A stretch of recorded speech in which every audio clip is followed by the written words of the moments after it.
Dear students, मैं अखिलेश कुमार सिंह, गणित प्रवक्ता, श्री विश्वनाथ इंटर कॉलेज कलाम सुल्तानपुर, कक्षा 11 के सभी बच्चों का स्वागत करते हैं। आप लोग ध्यान दीजिए, कक्षा 11 के समरी संख्या चैप्टर आपका 5 समरी संख्या एवं द्विघात समीकरण के बारे में आप लोग पहला वीडियो पढ़ चुके हैं। पहले वीडियो में हम चर्चा कर चुके हैं कि आयटा क्या होता है। आयटा मतलब -1 का वर्गमूल वहां पर निकाला गया। -1 का वर्गमूल क्या, आई स्क्वायर टू रूट -1। तो सर्वप्रथम स्विस गणितज्ञ आयलर ने 1748 ईस्वी में -1 का वर्गमूल निकाला था। -1 का वर्गमूल, जिसे आयटा के प्रथम अक्षर आई से लिया गया, अर्थात आई स्क्वायर टू रूट -1, अर्थात आई को काल्पनिक इकाई कहा गया, इमेजिनरी यूनिट कहा गया। इसके पहले आप लोग बहुत सारी संख्याओं के बारे में पढ़ चुके हैं, जैसे आपका नेचुरल नंबर क्या होता है, होल नंबर क्या होता है, रेशनल नंबर क्या है, इरेशनल नंबर क्या है, ये सब सारी चीजें आप लोग पढ़ चुके थे। लेकिन अब यहाँ पर ऋणात्मक संख्या का वर्गमूल हम निकाल चुके हैं, जो काल्पनिक संख्या के रूप में जाना जाता है। उसी को हम समृद्ध संख्या के फॉर्म में जानते हैं। तो आज आप लोग ध्यान दीजिए, समृद्ध संख्या एवं द्विघात समीकरण 5वें चैप्टर में हम लोग क्या पढ़ने जा रहे हैं, समृद्ध संख्या के वास्तविक एवं काल्पनिक भाग तथा समृद्ध संख्या का योग और गुणधर्म के बारे में, उसके गुणधर्म के बारे में चर्चा करेंगे। तो यहाँ पर सर्वप्रथम आप लोग ध्यान दें, समृद्ध संख्या का वास्तविक तथा काल्पनिक भाग, real and imaginary parts of a complex number. समृद्ध संख्या का वास्तविक और काल्पनिक भाग क्या होता है। जैसा कि हम पीछे पढ़ चुके हैं, समृद्ध संख्या को a + ib के रूप में लिखा जाता है। वही ऐसी संख्याएं क्या है, समृद्ध संख्याएं कहलाती हैं। तो यहाँ पर ध्यान दीजिए, यदि z = a + ib एक समृद्ध संख्या है, तो z का वास्तविक भाग, रियल पार्ट ऑफ z का वास्तविक भाग, आप लोग देखिए वास्तविक भाग a, वास्तविक भाग क्या है a, तथा z का काल्पनिक भाग b, z का काल्पनिक भाग i से जिसका गुणा किया जाता है, वही क्या होता है, इसका काल्पनिक भाग होता है, इमेजिनरी पार्ट होता है। तो z का काल्पनिक भाग क्या हो गया b, अर्थात z इसको भी ध्यान दीजिए, इस भाग में इसको लिखा जा सकता है, अर्थात z a + ib implies real part of z। Real part of z मतलब वास्तविक भाग, z का वास्तविक भाग, रियल पार्ट ऑफ z को हम क्या लिख सकते हैं, a लिखा जा सकता है। Real part of z a तथा इमेजिनरी पार्ट ऑफ z, इसका काल्पनिक भाग क्या होगा, z का काल्पनिक भाग आपका b है। इसको ऐसा भी लिखा जाता है, imaginary part of z b होगा। अब यहाँ पर ध्यान दीजिए, नोट पर 2 पॉइंट आप लोगों को यहाँ पर नोट कराया गया है। सबसे पहले पॉइंट पर आप लोग ध्यान दें, यदि z a + ib एक शुद्ध वास्तविक है, प्योरली क्या रियल है, तो अगर ये z a + ib शुद्ध वास्तविक होगा, तो यहाँ पर ध्यान दीजिए, वास्तविक होगा, इसका रियल पार्ट शुद्ध वास्तविक होगा, इसका इमेजिनरी पार्ट क्या होगा, 0 होगा, इमेजिनरी पार्ट 0 होगा। तो यहाँ पर आप ध्यान दीजिए, अर्थात imaginary part z a + ib एक शुद्ध वास्तविक है, तो इमेजिनरी पार्ट ऑफ z 0, अर्थात यहाँ पर ध्यान दीजिए, इसका इमेजिनरी पार्ट क्या है, b है, इंप्लाइज b = 0, ऐसा हम लिख सकते हैं। अब यहाँ पर सेकेंड पॉइंट पर आपको ध्यान दें, यदि z a + ib एक शुद्ध काल्पनिक है, तो क्या है, इमेजिनरी है, तो अगर शुद्ध काल्पनिक है तो इसका रियल पार्ट क्या होगा, 0 के बराबर। रियल पार्ट 0, रियल पार्ट क्या है a, अर्थात इसको लिख सकते हैं रियल पार्ट ऑफ z 0। और रियल पार्ट ऑफ जेड क्या है, एक है, एक इसके बराबर इम्प्लाई ए इक्वल टू 0। तो आप लोग ये ध्यान दीजिए, कभी भी किसी सममित संख्या में शुद्ध वास्तविक और शुद्ध काल्पनिक पूछा जाए तो ऐसा ही हम निकालते हैं। ये आपका शुद्ध वास्तविक और शुद्ध काल्पनिक भाग होगा। नेक्स्ट, इस पर आइए, आप लोग एग्जांपल दिया गया है। सममित संख्या z equal to -16i, -16i का वास्तविक और काल्पनिक भाग ध्यान दीजिए, वास्तविक और काल्पनिक भाग ज्ञात कीजिए। अभी आप लोग इसको डिफाइन किए हैं, यहाँ पर चूंकि z इक्वल टू दिया गया है, z इक्वल टू -16i। अब 16i ये भी क्या है, एक आपकी सममित संख्या है, सममित संख्या है, लेकिन इसका वास्तविक भाग क्या होगा, इसी को हम लिख सकते हैं 0 - 16i, जैसा कि पिछले वीडियो में आप लोगों को बताया जा चुका है। तो इसको -16i इक्वल टू 0 - 16i। अब इसलिए z का वास्तविक भाग, रियल पार्ट ऑफ z क्या हो गया, 0 हो जाएगा, रियल पार्ट ऑफ z 0, अर्थात इसी को हम लिख सकते हैं real part of z equal to 0। ये अगर इसका इमेजिनरी पार्ट हम निकालना है, अर्थात काल्पनिक भाग भी ज्ञात करना है, तो काल्पनिक भाग यहाँ पर ध्यान दीजिए, और z का काल्पनिक भाग, z का सममित संख्या z का काल्पनिक भाग, काल्पनिक भाग क्या होगा, जो i का गुणांक होगा, कोएफिशिएंट ऑफ i, i का कोएफिशिएंट कितना, -16। यहाँ पर ध्यान दीजिए, चिन्ह सही लिखा जाता है, -16, अगर प्लस होता +16 या प्लस छोड़ भी दिया जाता है। तो ये आपका z का काल्पनिक भाग क्या हो गया, -16। अब इसी को हम सिंपल फॉर्म में, अर्थात इसी को हम क्या लिख सकते हैं, imaginary part of z, imaginary part of z equal to -16, ऐसा लिखा जा सकता है। तो अब आप लोग किसी भी सममित संख्या का वास्तविक और काल्पनिक भाग निकालना हो तो आसानी से इजी वे में हम निकाल सकते हैं। नेक्स्ट टॉपिक पर आप लोग ध्यान दीजिए, सममित संख्या का योग, एडिशन ऑफ कॉम्प्लेक्स नंबर्स। अभी तक संख्याओं के योग के बारे में हम लोग पढ़ चुके हैं। अब यहाँ पर हम सममित संख्या का योग कैसे किया जाता है इसके बारे में अध्ययन करने जा रहे हैं। यदि यहाँ पर ध्यान दीजिए, z1 equal to a1 plus ib1, दो सममित संख्याएं ली जा रही हैं, और z2 equal to a2 plus ib2, कोई दो सममित संख्या है तो इनका योगफल, दोनों सममित संख्याओं का योगफल क्या होगा, z1 plus z2, z1 plus z2, अर्थात z1 की वैल्यू क्या है, a1 प्लस ib1, एक साथ कर दें, प्लस z2 की वैल्यू क्या है, a2 प्लस ib2, ये हो गया आपका a2 प्लस ib2।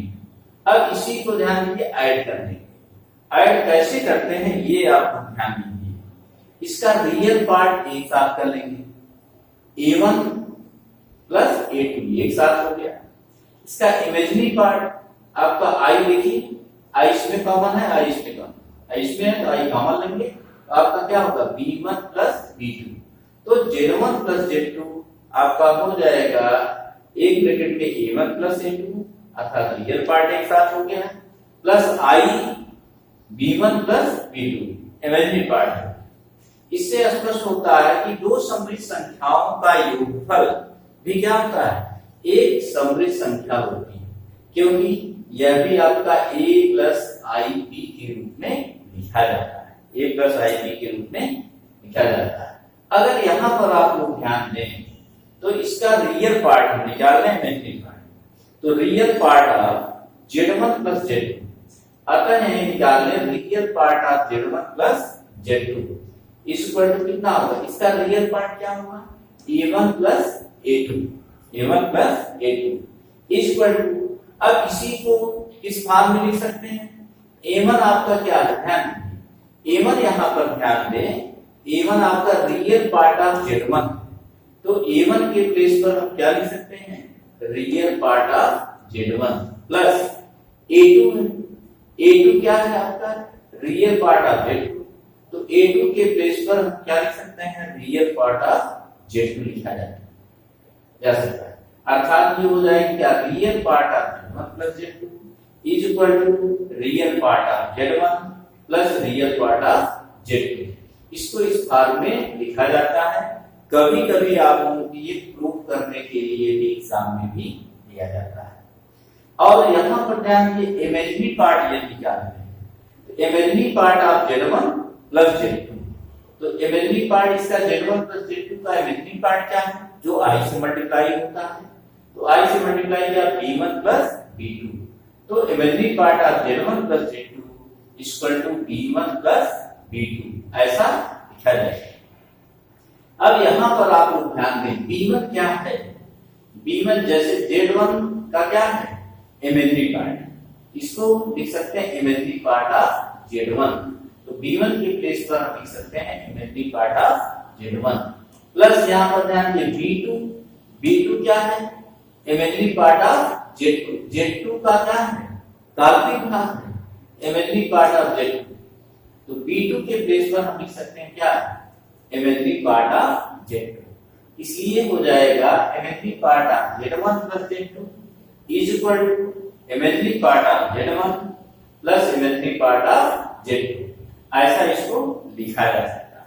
अब कोई भी सममित संख्याएं हैं तो उसका योगफल करके उसका रियल पार्ट हम फाइंड कर सकते हैं और इमेजिनरी पार्ट भी निकाला जा सकता है।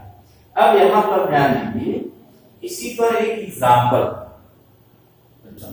तो एग्जांपल क्या है, Z1 equal to 3 plus 2i और Z2 equal to 5 minus 6i, Z2 equal to 5 minus 6i, दो सममित संख्याएं हैं, तब इनका योगफल Z1 प्लस Z2 फाइंड करेंगे। क्या करेंगे, Z1 प्लस Z2, तो Z1 की वैल्यू आपकी क्या है 3 प्लस 2i, Z1 के प्लेस पर लिख लीजिए, प्लस Z2 के प्लेस पर हम क्या लिख सकते हैं 5 माइनस 6i, Z2 के प्लेस पर आपका हो गया 5 माइनस 6i। अब यहां पर आपको बताया गया है इसका रियल पार्ट एक साथ करके ऐड कर देंगे, तो रियल पार्ट 3 प्लस 5 कितना हो गया 8, फिर इसका इमेजिनरी पार्ट आपको ध्यान दिए plus 2i minus 6i, plus 2i minus 6i, ये आपका हो जाएगा माइनस 6i में से 2i को हम माइनस करते हैं तो आपका आ जाएगा माइनस 4i, माइनस का साइन लगेगा क्यों, क्योंकि माइनस ये 6 क्या है प्लस 2 से बड़ा है, इसलिए जो बड़ा रहता है उसी की साइन लगती है। तो यहाँ पर आपका आ गया दो सममित संख्याओं का योगफल Z1 plus Z2 equal to 8 minus 4i। अब नेक्स्ट आपको ध्यान दीजिए, सममित संख्याओं के योग की गुणधर्म, properties of addition of complex numbers, सममित संख्याओं के योग के गुणधर्म, इसकी प्रॉपर्टी क्या है। पहला है संबरक नियम, क्लोजर लॉ। अब अभी आपको बताया गया है इन्हीं दो सममित संख्याओं का योगफल भी एक सममित संख्या होता है, दो सममित संख्याओं का योगफल एक सममित संख्या होता, अतः यह संबरक नियम का पालन करता है। दूसरा पॉइंट हमारा क्रम विनिमय नियम, कम्यूटेटिव लॉ, क्रम विनिमय नियम कम्यूटेटिव लॉ। अब यहाँ पर क्रम विनिमय का मतलब क्या होता है, उसका क्रम बदल दिया जाए तो उस पर उसके योगफल पर कोई प्रभाव नहीं पड़ता है, अर्थात यदि Z1 और Z2 कोई दो सममित संख्याएं हैं तो Z1 plus Z2 equal to, इसका क्रम बदल दिया जाए Z2 प्लस Z1 कर दिया जाए, तब भी ये वैल्यू क्या है, मान दोनों मान बराबर होते हैं, अर्थात सममित संख्याओं का योगफल क्रम विनिमय नियम का पालन करता है, अर्थात कम्यूटेटिव लॉ को सेटिस्फाई करता है। इसी पर आप लोग एग्जांपल ध्यान दें, यदि Z1 equal to 2 plus 3i, एक सममित संख्या ली गई, Z2 equal to 5 plus 6i, दूसरी सममित संख्या है। अब इनका योगफल Z1 plus Z2, Z1 plus Z2, Z1 की value 2 plus 3i plus Z2 की वैल्यू 5 प्लस 6i। अगर इसको हम ऐड करें तो रियल पार्ट एक साथ करते हैं, 2 प्लस 5 कितना हो गया 7, 3i प्लस 6i कितना हो गया ये 9i। तो आपका हो गया Z1 प्लस Z2 क्या आ गया 7 प्लस 9 9। ऐसे ही और हम निकाल सकते हैं, इसका क्रम बदलकर Z2 प्लस Z1 निकालेंगे। तो Z2 प्लस Z1 निकालेंगे तभी आपका क्या आएगा 5 और 2 कितना आ गया 7, 6i प्लस 3i क्या आ गया 9i। तो Z1 प्लस Z2 भी क्या आया 7 plus 9i। Z2 plus Z1 कितना आया 7 प्लस 9i। तो दोनों वैल्यू बराबर है, अतः Z1 plus Z2 equal to Z2 plus Z1, अर्थात सममित संख्याओं का योगफल क्रम निर्णय नियम का पालन करता है। अब नेक्स्ट टॉपिक पर आपको ध्यान दें। तीसरा आपका साक्षर नियम क्या है, साक्षर नियम एसोसिएटिव लॉ, एसोसिएटिव लॉ। अब यहां पर ध्यान दीजिए, साक्षर नियम 3 सममित संख्याओं का, यदि Z1 और Z2 तथा Z3 कोई 3 सममित संख्याएं हैं, 3 सममित संख्याएं हैं, तो Z1 प्लस Z2 को एक साथ ले लिया जाए प्लस Z3 अलग कर लिया जाए इक्वल टू Z1 को अलग करके Z2 प्लस Z3 क्या है एक साथ एक ब्रैकेट में ले लिया जाए। ये दोनों वैल्यू आपकी क्या है बराबर आएगी। तो इससे स्पष्ट होता है ये साक्षर नियम का भी पालन करता है। अब इसी पर आप लोग एग्जांपल ध्यान दें। यदि Z1 equal to 2 minus 3i, एक सममित संख्या ली गई है। Z2 equal to 5 plus 6i, दूसरी सममित संख्या ली गई है। वह Z3 equal to 1 plus 2i, ये तीसरी सममित संख्या ली गई है। अब इनको हमें सेटिस्फाई क्या करना है साक्षर नियम को। पहले Z1 प्लस Z2 को एक साथ लेते हैं प्लस Z3 करते हैं। तो यहां पर ध्यान दीजिए Z1 प्लस Z2, Z1 की वैल्यू आपको क्या है 2 माइनस 3i प्लस Z2 की वैल्यू क्या है 5 प्लस 6i। अब यहां पर इसका योगफल और प्लस एक साथ करेंगे, प्लस आपका Z3 है, Z3 की वैल्यू क्या है 1 प्लस 2i। यहाँ पर Z3 के प्लेस पर 1 प्लस 2i। अब ध्यान दीजिए इसका रियल पार्ट एक साथ ऐड कर, तो 2 प्लस 5 कितना हो गया 7 हो गया। इसका इमेजिनरी पार्ट आपको ध्यान दें माइनस 3i प्लस 6i, तो 6i माइनस 3i कितना हो गया प्लस 6i। साइन क्या होगा प्लस का ही लगेगा क्योंकि ये बड़ा है। एक साथ कर लिए प्लस आपका ये बच रहा 1 प्लस 2i। अब इसको पुनः क्या करेंगे, इसका रियल पार्ट एक साथ ऐड करेंगे। 7 प्लस 1 कितना आ गया 8 आ गया, प्लस आपको 3i प्लस 2i कितना आ गया 5। तो आप लोग ध्यान दीजिए, तो Z1 प्लस Z2 एक साथ लेकर प्लस Z3 बाहर लेकर योगफल करेंगे तो आपका आ गया 8 प्लस 5i।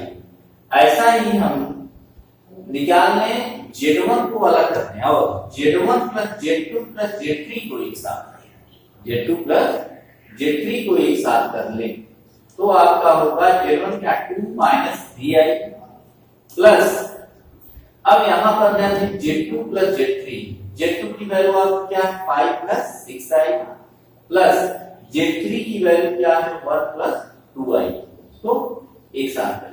तो यहां पर आप ध्यान दीजिए 2 माइनस 3i प्लस इसका रियल पार्ट एक साथ ऐड करेंगे, तो 5 प्लस 1 कितना आ गया 6 आ गया प्लस 6i प्लस 2i कितना आ गया 8i। तो ये आपका आ गया 2 minus 3i plus 6 plus 8i। अब इसको हम सिंपल सरल कर लेंगे, तो यहां पर देखिए इसका रियल पार्ट ऐड कर लेंगे। 2 प्लस 6 ये हो गया आपका 8 प्लस इसका imaginary part minus 3i plus 8i, अर्थात 8i में से अगर 3i माइनस कर दें तो आपके पास क्या बचेगा 5i और साइड क्या है प्लस का, क्योंकि ये 8 ज्यादा है। तो आपका आ गया 8 प्लस 5i। अब यहां पर ध्यान दीजिए Z1 को बाहर लेकर प्लस आपका Z2 प्लस Z3 क्या एक साथ दिया जाए तभी वही वैल्यू आ रही है जबकि Z1 प्लस Z2 को एक साथ लेकर किया जाता है। तो आपका आ गया 8 प्लस 5, इसलिए क्या हो गया Z1 plus Z2 plus Z3 is equal to Z1 दूसरे ब्रैकेट क्या प्लस Z2 प्लस Z3, ये दोनों वैल्यू क्या है बराबर, अतः यह साचर नियम का भी पालन करता है। समृद्ध संख्या क्या, समृद्ध संख्याओं का योगफल ये साचर नियम का पालन करता है। अब आप लोग ध्यान दें, नेक्स्ट आपका योज्य तत्सम, योज्य तत्सम एडिटिव आइडेंटिटी, ध्यान दीजिए प्रत्येक समृद्ध संख्या Z के लिए, प्रत्येक समृद्ध संख्या Z के लिए समृद्ध संख्या यहां पर ध्यान दीजिए zero equal to zero plus i into zero, का जीरो को हम a प्लस आई बी के रूप में लिख सकते हैं, समृद्ध संख्या के रूप में लिख सकते हैं। तो zero equal to zero plus i into zero योग का तत्समक अवयव है। अर्थात यदि आपसे ये पूछा जा रहा है समृद्ध संख्या के योग का तत्समक अवयव क्या है, तो आपका आंसर आएगा जीरो। क्यों, ध्यान दीजिए, क्योंकि जीरो क्या है, किसी भी समृद्ध संख्या में हम जोड़ेंगे तो वही समृद्ध संख्या प्राप्त होती है। अर्थात z प्लस जीरो, z एक समृद्ध संख्या है, z में यदि हम जीरो का मतलब योग का तत्समक अवयव जोड़ दें तो आपका वही समृद्ध संख्या, जिस पर कोई प्रभाव नहीं पड़ेगा। या जीरो में प्लस z करें, समृद्ध संख्या को ऐड करें, तब भी आपका क्या आएगा, वही समृद्ध संख्या आएगी। अर्थात योग का तत्समक अवयव क्या होता है, जीरो होता है। नेक्स्ट पर आप लोग ध्यान दिए योज्य प्रतिलोम, इंपॉर्टेंट है योज्य प्रतिलोम एडिटिव इनवर्स। जैसे आप लोग बीच पढ़ते आए हैं बीजगणित में, अलजेब्रा में, जैसे माइनस एक्स या यक्स है, यक्स का योज्य प्रतिलोम क्या होता है, माइनस एक्स, चिन्ह उसका बदल जाता है। ऐसा ही यहां समृद्ध संख्या के भाग में भी है। यदि प्रत्येक समृद्ध संख्या z equal to a plus i b के लिए एक समृद्ध संख्या, अब ध्यान दीजिए एक समृद्ध संख्या माइनस z, अब यहां पर क्या है z का जो तो क्या हो जाएगा माइनस z इक्वल टू, इसका भी साइन चेंज करेंगे, यहां पर आपका minus a minus i b हो जाएगा, minus z equal to minus a minus i b. इस प्रकार अस्तित्व में होती है कि अब यहां पर ध्यान दीजिए z और माइनस z का योगफल z plus minus z equal to zero, या minus z plus z equal to क्या आएगा, जीरो। अर्थात किसी भी समृद्ध संख्या का योज्य प्रतिलोम यदि ऐड किया जाए तो उसका योगफल जीरो आएगा, क्या आएगा, जीरो आएगा। ये आप ऐसे इसको दर्शा सकते हैं। समृद्ध संख्या, अब इसका सिंबल ध्यान दीजिएगा, समृद्ध संख्या माइनस z को z का योज्य प्रतिलोम करते हैं, अर्थात z का योज्य प्रतिलोम क्या होगा, माइनस z होगा, ऋणात्मक हो जाएगा, चिन्ह बदल जाएगा। अब इसी पर आप लोग एक एग्जांपल उठाते हैं, यदि z equal to 3 minus 6i, तब z का योज्य प्रतिलोम, z का योज्य प्रतिलोम, अब योज्य प्रतिलोम के लिए इसका हम साइन चिन्ह चेंज करते हैं, तो माइनस z इक्वल टू, इसका भी साइन चेंज होगा, माइनस 3 और यहाँ माइनस ये होगा प्लस 6i, तो minus z equal to minus 3 plus 6i। अतः अब इसको चेक कर लीजिए, क्या इसका योगफल क्या जीरो के बराबर आधा में आएगा। अतः z plus minus z is equal to 3 minus 6i plus यहां पर ध्यान माइनस 3 प्लस 6i। अब यहां पर आप लोग ध्यान दें तो 3 माइनस 3 यानी क्या होगा, जीरो होगा, और माइनस 6i प्लस 6i ये भी क्या होगा, जीरो होगा। सब मिला के ये कट जाएगा, आपका आएगा जीरो, जीरो होता है। अब आप लोग ध्यान दीजिए, आप लोगों को कुछ अभ्यास प्रश्न क्वेश्चन आपको दिए जाए, जैसे आपका पहला प्रश्न है, जो भी टॉपिक आप इस वीडियो में पढ़े हैं उसी पर आधारित आपका ये प्रश्न है, इसको आप ध्यान दें। प्रश्न ए, यदि z equal to 2x minus 1 plus i y शुद्ध काल्पनिक है, शुद्ध वास्तविक शुद्ध काल्पनिक की चर्चा हो चुकी है यहाँ। शुद्ध काल्पनिक है तो x का मान ज्ञात कीजिए, पहला क्वेश्चन है। दूसरे क्वेश्चन पर आप लोग ध्यान दीजिए। 3 plus root minus 5, 3 plus root minus 5 को किस फॉर्म में, a प्लस आई बी अर्थात समृद्ध संख्या के मानक रूप में लिखना है। a प्लस आई बी के रूप में व्यक्त कीजिए। ये दूसरा क्वेश्चन आपका। तीसरा क्वेश्चन आप लोग ध्यान दें। -5i एक ब्रैकेट में है, दूसरे सेकंड ब्रैकेट में क्या है 1/8i को किस फॉर्म में लिखना है, इसको भी a प्लस आई बी अर्थात समृद्ध संख्या के फॉर्म में a प्लस आई बी के रूप में व्यक्त कीजिए। ऐसा भी आप लोग कर सकते हैं। क्वेश्चन नंबर 4, प्रश्न 4 ध्यान दीजिए। समृद्ध संख्या 2 माइनस 3i का योज्य प्रतिलोम, ध्यान दीजिए अभी इस पर चर्चा किए हैं, का योज्य प्रतिलोम ज्ञात कीजिए। योज्य प्रतिलोम का मतलब क्या होता है, उसका साइन बदल जाता है, चिन्ह क्या है, चेंज हो जाता है और उन दोनों का योगफल क्या होना चाहिए, 0 के बराबर है। ये जान लीजिए कि ये योज्य प्रतिलोम को सेटिस्फाई करना है। ये आपका चौथा क्वेश्चन है। पांचवा क्वेश्चन ध्यान दीजिए। पांचवा प्रश्न आपका समृद्ध संख्या -4i का वास्तविक अर्थात रियल एवं काल्पनिक इमेजिनरी भाग ज्ञात कीजिए। ये 5 क्वेश्चन आपके पास दिए जा रहे हैं, आपको इसको आपको करना है। तो आप लोग ध्यान दीजिए इस वीडियो में जो पूरी समरी आपकी क्या क्या आप लोग इसमें स्टडी किए हैं, क्या क्या आप लोग पढ़े हैं, तो यहां पर ध्यान दीजिए। समृद्ध संख्या का योगफल, समृद्ध संख्या का योगफल क्या होता है, दो समृद्ध संख्याओं का योगफल भी एक समृद्ध संख्या होती है। क्यों, क्योंकि उसको भी a प्लस आई बी के फॉर्म में लिखा जाता है। समृद्ध संख्या पर आपको योगफल पर एग्जाम्पल भी आपको बताया गया है। अब उसके बाद आपको समृद्ध संख्या की प्रॉपर्टीज ऑफ कॉम्प्लेक्स नंबर योगफल की प्रॉपर्टी बताई गई है। ये दो समृद्ध संख्याओं का योगफल समग्र नियम का पालन करता है। समृद्ध संख्याओं का योगफल क्रम विनिमय नियम का भी पालन करता है, अर्थात उसका एक क्रम बदल कर जोड़ा जाए तो दोनों वैल्यू क्या है, समान आती है। तीसरा आपको बताया गया साहचर्य नियम, ये साहचर्य नियम का भी पालन करता है, एसोसिएटिव लॉ का पालन करता है।